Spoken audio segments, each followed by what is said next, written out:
here you have it, over 5,000 square feet, completely renovated in this home with some beautiful stone exterior structure.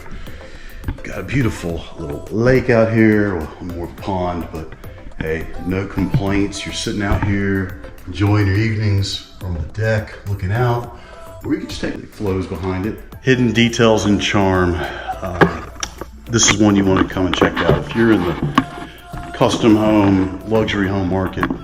Right here close to Birmingham, Alabama, right behind Highland Lakes, and you're talking maybe a mile from Highway 280. This is it, folks. This is really one of a kind. All right, thanks so much for tuning in, walking around this house with me. I was really excited to see it. I was in the area and just had to come and see some of this work that he's done. So thanks for touring with me today. I hope that you'll perhaps even watch my stuff more often. Maybe even subscribe. You could even maybe like this video. I'm sure you heard that whole thing before. So if you find me charming enough to watch me more, I hope that you'll subscribe and you will see more of me. All right.